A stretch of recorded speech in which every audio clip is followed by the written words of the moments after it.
Are you trying to decide between weightlifting and calisthenics and want to know which one is better? My name is Andrew Aurora and I help men build athletic physiques with hybrid calisthenics, and today I'm going to be going over the pros and cons of both calisthenics and weightlifting to help you decide which one is right for you. To give you a little background on me, I started my fitness journey when I was 14 years old and all I had was a 15-pound dumbbell and my body weight and had to get creative with what I had so that way I could start my fitness journey. Later on I got into the gym but barely knew what I was doing and tried a variety of things that never worked. Over the years I was in and out of the gym, but it wasn't until I got into calisthenics that I got super serious about my fitness journey, so much so that I have now become a fitness coach. Over the years, I've incorporated a lot of weights and external resistance into my calisthenics routines, and both have their pros and cons, and that's what I'm going to be breaking down today. Now, before jumping into the differences, let's first define what each one is. So calisthenics is body weight training of any kind. This includes squats, push-ups, pull-ups, and so forth. Weightlifting, on the other hand, will include anything that involves external resistance, such as bands, cables, and weights. And then, of course, you have weighted calisthenics. And for me personally, I consider weighted calisthenics still calisthenics, even though it does include external weight, because you're generally still doing calisthenics-based exercises just with more weight on your body.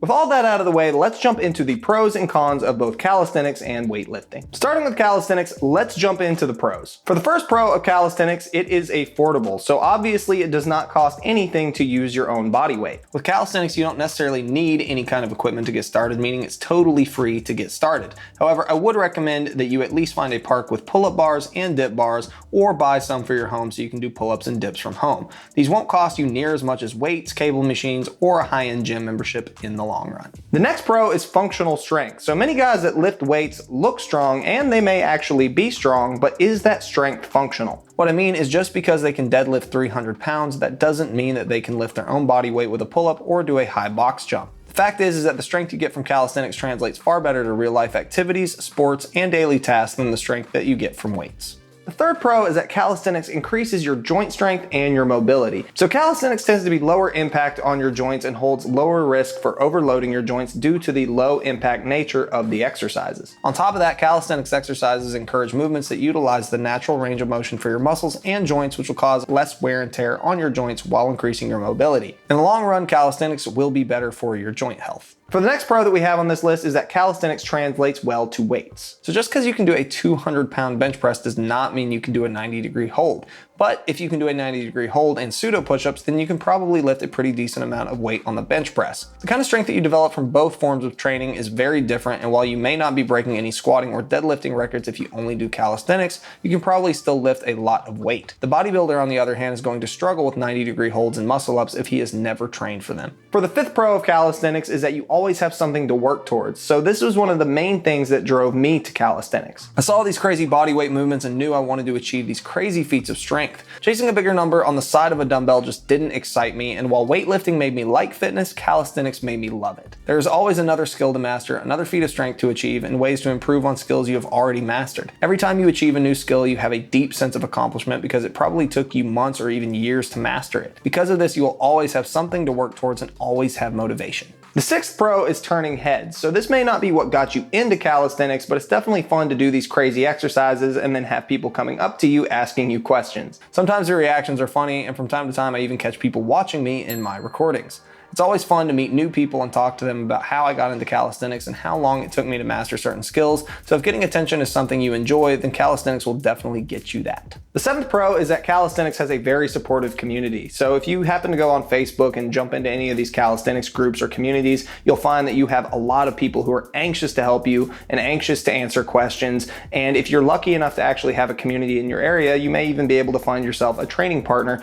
for calisthenics. And if you happen to come across somebody who's into calisthenics, maybe while you're training, you are going to find that you're going to have a great conversation, and you're probably going to learn a few things because everybody who's into calisthenics just wants to help each other out and is super friendly. So yeah, the calisthenics community is just awesome, and that's probably one of the best parts about calisthenics. For the eighth pro, we have mind-body connection. So it takes a lot of coordination to do handstand push-ups and muscle-ups. You have to make sure you're doing everything correct with your whole body, ensuring that your core is engaged, your arms are straight, your legs are straight, etc. If any one of these things are are off, your form will suffer and you will struggle to do the exercise. You don't need that much coordination when you are doing curls or overhead presses, but without it, you will never do handstands and planches. Calisthenics is great for developing that mind-body connection, even more so than weightlifting. Real quick, wanted to interrupt this video to mention my free guide, the Ultimate Calisthenics Guide. This includes over 25 different tips to help you on your calisthenics journey, as well as a first 90-day plan to help you get started and lay down that foundation for yourself on your calisthenics journey. If you want to pick this up, you can do so by clicking the link in the description of this video. Now on to the rest of the video. Now we're moving on to the cons of calisthenics. For the first con, we have limited resistance progression. So with calisthenics, you're going to be limited by and also restricted by your body weight. This means it's very difficult to make an exercise easier or harder if your body weight isn't cutting it. Sure, you can do progressions and regressions. Let's take the handstand push-up, for example. You have the pike push-ups all the way to the wall handstand push-ups and eventually off the wall handstand push-ups.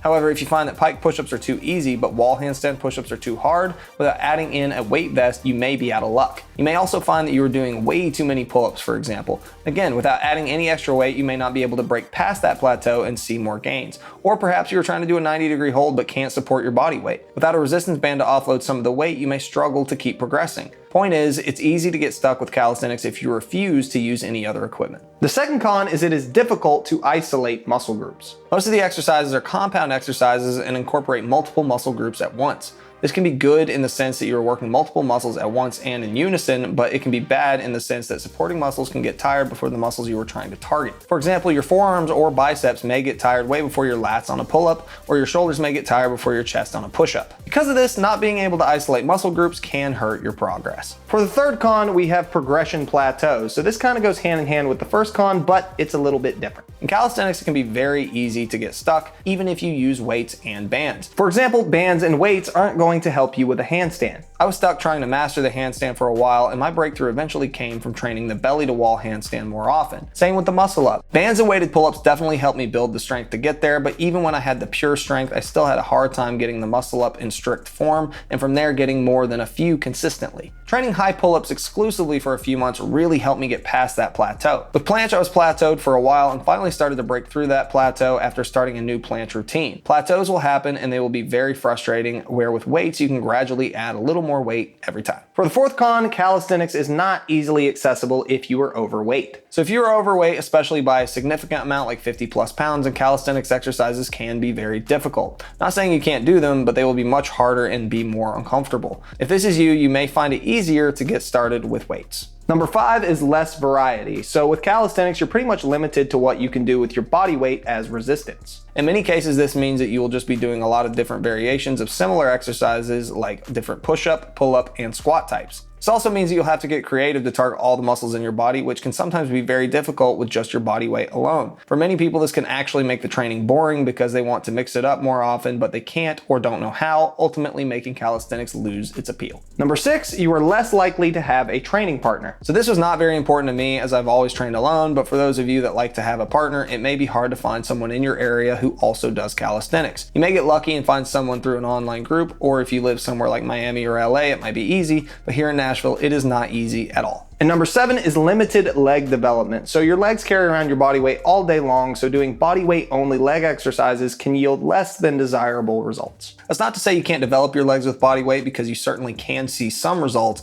but eventually body weight will get too easy and it just won't be practical to do 200 body weight squats or 200 calf raises to try to achieve hypertrophy and cause muscle growth.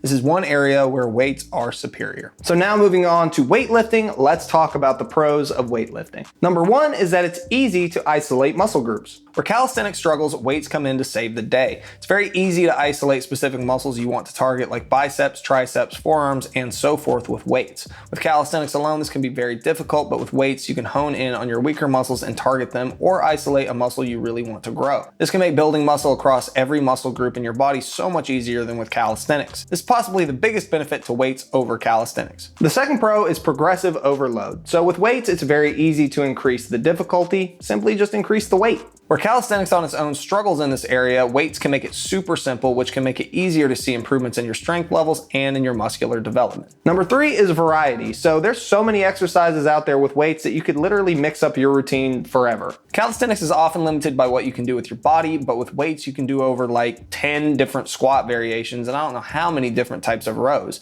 You have so many more options to keep your routines fresh and fun. Number 4 is training partners. So it's very easy to find a training partner with weightlifting. Just go to any gym. Almost everyone lifts weights, so if having a partner is important to you, then you won't have too many challenges with finding one. And number 5, you can effectively train your legs. So like I mentioned earlier, leg training is better with weights. You can continue to progressively overload your leg exercises simply by adding more weight in exercises like the squat or the glute bridge. One may argue that the squat is in fact just a weighted calisthenics exercise, but for the sake of this video, we will consider it a weightlifting exercise. For anyone wanting to achieve some serious leg development, even if you are a calisthenics athlete, weights are the better way to go. Now moving on to the cons of weightlifting. The first con is that it is not free. So whether you decide to pay for a gym membership or your own equipment, it is not free and it possibly won't be cheap. Many gyms these days, especially ones that aren't franchised, will cost around $50 to $60 per month, and nicer gyms in the more expensive parts of town can cost you $100 or more per month. This can be a huge problem if money is something you are tight on already. However, a Planet Fitness membership is pretty affordable and usually you can find a reasonable option out there, so this normally isn't a huge problem. The second con is higher risk of injury. So it's much easier to injure yourself with weights if you are irresponsible. You can either lift too much weight or lift it in the wrong way, and you can quickly injure yourself, or you can injure yourself over time. Take a deadlift or squat, for example. The wrong form or too much weight in a squat can wear on your knees over time, and the same thing can happen on a deadlift and cause you to injure your back in one set. Not to mention, there are many exercises out there that people are doing that are dangerous for your body, like upright rows or the guillotine bench press. When using weights, be sure to educate yourself and don't push yourself too far too soon. Number 3 is more wear and tear on your joints. So using weights can be hard on the joints, especially on heavy lifts and exercises that cause joint compression like squats and deadlifts. Over time, the extra load can cause wear and tear on your joints. Also, because many weightlifting exercises isolate your muscles, if you don't make sure to remain balanced on both sides, you can end up with muscle imbalances that cause unnecessary stress on the joints. Between improper form, high impact and heavy lifts, and repetition over time, weightlifting can take a real toll on your joints. And number 4 is muscle imbalances. So with weightlifting, it's not necessarily a requirement for all of your muscles to work together to perform an exercise. For example, when doing a dumbbell curl, the only muscles really at work is your biceps and your forearms. When doing a front delt raise, your front delts are primarily the only muscles being engaged. Because of the ability to isolate muscle groups, it can be easier to get away with having muscle imbalances or not recognize you even have them at all. Now, this isn't going to hold true so much on exercises like squats or deadlifts. These exercises recruit multiple muscle groups at once, making muscle imbalances more noticeable. On the flip side, the ability to isolate muscle groups can also correct muscle imbalances if you are intentional with your training and recognize where you have weaknesses. So in summary, both forms of training have their strengths and their weaknesses, and there's a time and a place to utilize both. Calisthenics has the benefits of being free and accessible to everyone, but will be more challenging if you are overweight. Calisthenics is also great for mobility, joint strength, and translates well to weight. If motivation is something you struggle with and accomplishing goals is what drives you, then you will always have something to work towards with calisthenics, which for many athletes can be exciting and make them want to keep going to the gym. However, for many people, the limited ability to progressively overload and isolate specific muscle groups can make it difficult to keep progressing and cause you to plateau, which can be very discouraging and frustrating. Not only that, but you may actually find yourself getting bored due to the limited exercise variety available to you if you stick strictly to body weight. And don't forget about your legs, because building your legs using calisthenics alone can be very difficult, leaving an entire muscle group undertrained. With weights, on the other hand, isolating specific muscle groups is a breeze. You want to focus on your biceps? Do some curls. You want to hit your chest? Do some cable flies. Hitting your legs and pushing them to failure becomes much easier as well. You also have a lot more variety in terms of exercises available to you, which can keep your routine from getting repetitive and boring. But with all these positives come some downsides. These include having a bigger financial investment up front to either buy equipment or pay for a gym membership, which can be cheap or expensive depending on what gyms you have access to. You also have a higher risk of injury from lifting too much, lifting improperly, or lifting in an unnatural way. Over time, weights, especially heavy weights, will have a greater wear and tear on your joints, causing more pain and more problems down the line if you don't know what you were doing. You also have to pay close attention when weightlifting so you can catch any muscle imbalances that may come from constantly isolating muscles and not training them together. In my opinion, the best way to train is with hybrid calisthenics, because you get the perks of both training styles and avoid many of the negatives that come with each. They complement each other very well, and when combined, you will become a well-rounded and well-developed athlete. If you're looking to start hybrid training and don't know where to start, then shoot me a DM over on my Instagram and we can talk about your goals and see if we're a good fit to work together. So that's the video. I hope that you learned something. If you did, be sure to hit that subscribe button and hit that notifications bell, as I put out a video like this every single week and you never want to miss a video. And if you haven't picked up my free guide yet, you can do so by clicking the link in the description of this video. And be sure to check out some of the other videos I have on this channel going over calisthenics. I'll put a link to one of them here in the video, and I will see you guys next week. Peace out.